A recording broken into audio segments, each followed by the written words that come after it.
Jangan lupa untuk subscribe dan nyalakan lonceng notifikasinya. Lantas, bisakah usulan ini terrealisasi? Sudah bergabung dari luar studio Dirjen Politik dan Pemerintahan Umum Kementerian Dalam Negeri, Bahtiar, dan anggota Dewan Pembina Perludem, Titi Anggraini. Selamat petang, Mbak Titi dan juga Pak Bahtiar. Selamat petang, Assalamualaikum. Selamat sore, Mas Adi. Ya, waalaikumsalam warahmatullahi wabarakatuh. Oke, Mbak Titi. Baik, kita ke Mbak Titi terlebih dahulu. Mbak Titi, perdebatan soal pilkada serentak bergeser menjadi perpanjangan masa jabatan kepala daerah. Ini gimana Mbak Titi menurut Anda? Ya, jadi Mas Ade dan juga yang saya hormati Pak Dr. Bahtiar, gagasan soal memperpanjang masa jabatan ini adalah satu paket dengan gagasan untuk mendorong pemilu serentak daerah. Jadi pemilu serentak daerah itu adalah merentakkan pemilihan antara DPRD dengan kepala daerah pada hari yang sama, waktu yang sama, TPS yang sama. Nah, yang diserentakkan itu bukan hanya waktu pemungutan suaranya, tetapi juga masa jabatan.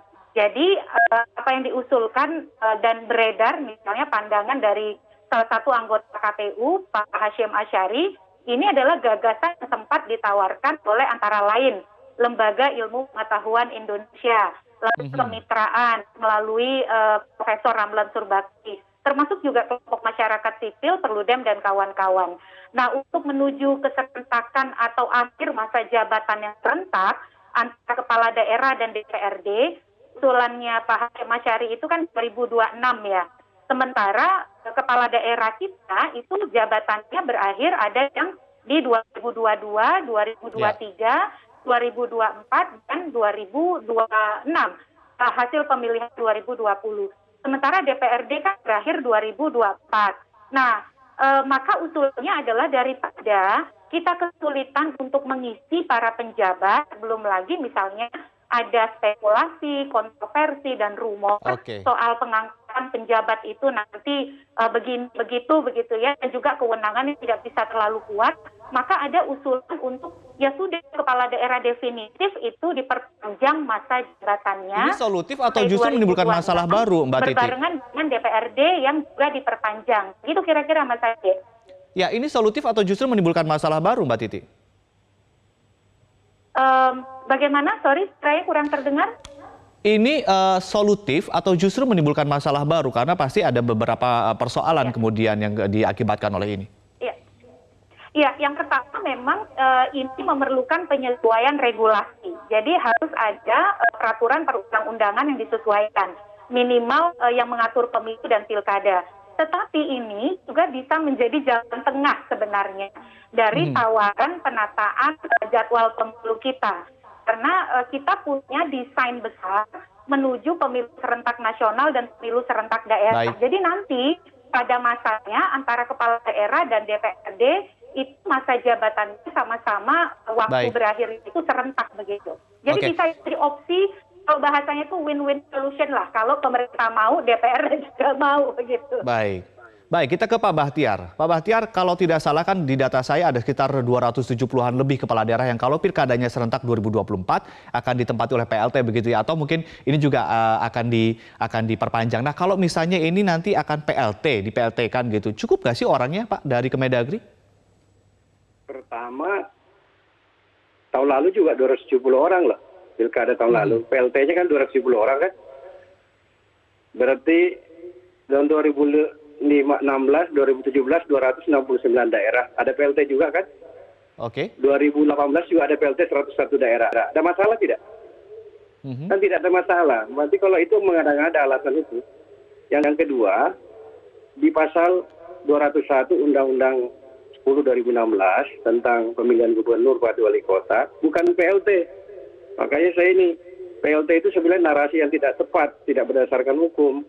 Karena di pasal 201 ayat 10 dan ayat 11 sudah ditulis yang menjabat bupati wali kota itu diangkat penjabat, jadi penjabat kepala daerah, bukan PLT. Penjabat itu diangkat dari pejabat eselon 2. PJ itu kewenangannya sama sebangun dengan kepala daerah definitif. Jadi tidak ada yang kurang pelayanan satu pun, tidak ada pelayanan yang berkurang gitu. Kewenangannya tetap penuh gitu. Bahkan Baik. kalau bermasalah misalnya dengan DPRD-nya, ada pelayan keluhan masyarakat, sewaktu-waktu bisa dicopot itu. Baik, Justru Pak ada Bahtiar, jaminan buat masyarakat. Mbak Titi, ini Yang paling perbincangannya penting kan sangat buat menarik. masyarakat. Nanti kita akan sambung lagi tentunya usai jeda dan kita harus headline news terlebih dahulu. Nanti kami akan segera kembali, pemirsa tetaplah bersama kami. Anda kembali bersama kami di Prime Time News dan langsung saja kita lanjutkan kembali perbincangan bersama Pak Bahtiar dan juga Mbak Titi. Pak Bahtiar, tadi Anda sempat mengatakan bahwa jangan mengada-ngada dan segala macam. Tapi tadi kata dari Mbak Titi bahwa ini bisa jadi win-win solution atau jalan tengah karena banyak pihak yang menginginkan tetap serentak di 2024. Ada juga yang menginginkan ini dirubah dan menjadi 2022 dan 2023. Apakah ini benar-benar jalan tengah, Pak Bahtiar, menurut Anda? Iya, saya sebelum kesana, saya juga hendak memutus dulu narasi yang keliru. Bahwa tidak ada PLT. Baik. Di undang-undang itu pasal 201 adalah pejabat. Jadi beda kewenangan PLT dan penjabat. Sekarang pertanyaannya, dulu juga zaman PLT 2020 ada 270. Terus 2017 malah ada masalah tidak? Masyarakat ada bermasalah nggak masyarakat? Kalau ada bermasalah masyarakat baru benar itu. Tapi nggak ada itu. PLT itu nggak ada. Di undang-undang itu diatur ya. Pasal 201 ayat 10 ayat 11. Untuk bupati wali kota itu penjabat kepala daerah itu dari pejabat eselon 2. Oke, kita tidak memperdebatkan istilah lagi, Pak Bahtiar. Pertanyaan saya adalah apakah diperpanjang hingga 2024 ini win-win solution atau jalan tengah begitu menurut Anda seperti apa? Sebentar, saya luruskan dulu narasinya Mas Ade pengantar dari awal dulu. Apakah tidak ada pegawai untuk jadi pejabat kepala daerah? Itu di kabupaten kota ada 40 eselon 2. Di provinsi juga ada 40 eselon 2. Semua bisa jadi bupati itu. Jadi mencari 270 orang itu tidak sulit, banyak sekali pilihan untuk itu. Yang kedua di kementerian lembaga juga banyak eselon 1. Jadi untuk jadi PJ gubernur, cari 17 juga nggak sulit. Diberi kesempatan jadi PJ, hari ini bersalah, besok kita copot lagi, kan bisa, nggak ada masalah. Jadi PJ itu setara dan sebangun dengan pejabat definitif. Kebetulan saya Mas diberi kesempatan oleh Pak Menteri, Bapak Presiden sebagai PJS Gubernur Kepulauan Riau tahun lalu. Pertanyaannya ada masalah nggak dengan masyarakat? DPRD, APBD saya tanda tangan, saya selesaikan semua APBD 2021, nggak ada masalah itu. Jadi menurut saya itu alasan sekarang mengada-ngada. pertanyaannya adalah ketika ada wacana bahwa masa jabatan diperpanjang hingga 2024, ini adalah ada wacana menurut Anda ini solusi tidak? Ngapain kita berwacana? Undang-undang sudah jelas dan tegas. Undang-undang nomor 1 2015 dulu kita susun, serentak parsialnya itu 2015 269, 2017 101 daerah, 2018 171. Dan mestinya serentak nasional itu 2020. Kita ubah lagi dengan Undang-Undang 10 2016, serentak nasional yang mestinya dilaksanakan 2020 kita geser 2024. Nah, undang-undang perintahkan itu. Jadi konsisten aja dengan undang-undang. Jadi kita pemerintah, Kemendagri tidak ikut wacana-wacanaan lah. Kita konsisten. Emangnya dulu waktu kita menyusun undang-undang kita tidak meyakinkan masyarakat. Kita juga meyakinkan masyarakat mengapa harus serentak nasional di 2024. Kita ada alasan-alasan filosofis waktu itu. Ada tujuan-tujuan yang hendak dicapai. Ada alasan-alasan sosiologis. Dan ada tujuan-tujuan dalam untuk pembangunan nasional kita. Nah, apakah alasan-alasan yang kita bangun waktu 2015-2016 itu sudah berubah? Menurut saya belum ada yang berubah. Kita laksanakan dulu undang-undangnya 2000 yang memerintahkan di bawah pelaksanaan Pilkada Serentak Nasional 2024. Hasil Pilkada 2024 lah yang menentukan apakah undang-undang ini patut dievaluasi atau tidak. Jadi kita tidak berwacana, Mas, kita ngurus negara berdasarkan hukum gitu loh. Baik, kita kembali ke Mbak Titi. Mbak Titi, apa komentar Anda dari statement Pak Bahtiar ini? Ya, kalau Pak Bahtiar kan tentu saja bagaimana mengimplementasikan undang-undang yang ada saat ini, Undang-Undang Nomor 10 Tahun 2016, Pasal 201 Ayat 8 tentang serentakan pilkada secara nasional. Nah, memang desain keserentakan ini mengalami perubahan 3 kali. Awalnya serentak nasional 2020, lalu dengan Undang-Undang 8 2015 menjadi serentak nasional 2027, dan terakhir Undang-Undang 10 2016 serentak 2024. Soal wacana model keserentakan juga dibuka ruang sebenarnya melalui putusan Mahkamah Konstitusi nomor 55 tahun 2019. Ada 6 model keserentakan yang bisa dipilih. Tetapi model keserentakan itu memang membawa konsekuensi perubahan undang-undang. Termasuk juga misalnya apa yang disampaikan salah satu pilihan oleh salah satu anggota KPU Hasyim Asyari. Nah ini Pak Bahtiar misalnya ada diskursus di masyarakat kita soal kalau penjabat itu kan ada diatur di pasal 201 ayat 10 dan ayat 11. Gubernur, bupati, wali kota. Wah nanti ada sentralisasi kewenangan nih di Pak Mendagri untuk kewenangan-kewenangan yang sifatnya strategis gitu ya. Karena dulu ketika kita ingin menunda Pilkada 2020 ada pernyataan bahwa kalau penjabat itu diibaratkan sebagai diilustrasikan sebagai sopir cadangan yang namanya kepemimpinan definitif jauh lebih baik daripada supir cadangan.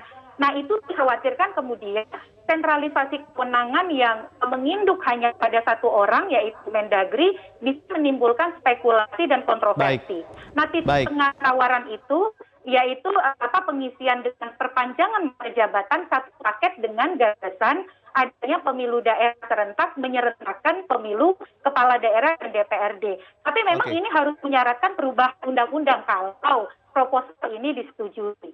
Baik, kita ke Pak Bahtiar kembali juga ingin mengelaborasi dari pertanyaan dari pernyataan dari Mbak Titi. Pak Bahtiar, saya juga membaca ada satu analisa dari pengamat politik bahwa katanya partai yang akan diuntungkan adalah partai penguasa karena kepala daerah pejabat sementara sudah dikafling-kafling dan dibagi-bagi. Sekalian mengkonfirmasi analisa ini Pak Bahtiar dan juga menjawab dari pernyataan dari Mbak Titi. Pak Bahtiar silakan.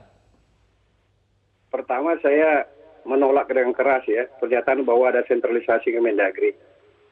Sekarang praktek Pilkada 2017, 2018, 2020, di situ kan ada penjabat, ada PLT. Pertanyaan ada sentralisasi nggak kekuasaan pada saat itu? Ada manipulasi kekuasaan tidak? Kan tidak ada. Hari ini Anda membangun penyesatan informasi pada masyarakat. Ini membodoh-bodohi masyarakat gitu. Masyarakat marah nanti sama kita. Gitu. Dan sistem politik kita sekarang seperti itu. Usulan calon bupati itu, PJ itu juga disulut oleh gubernur. Jadi kita menjabat sebagai PLT atau PJS atau PJ bupati itu dikontrol oleh DPRD, dikontrol oleh masyarakat. Jadi nggak ada lagi zaman itu mungkin zaman sedang bermimpi kali. Saya ini mengalami sebagai PJS gubernur, gitu.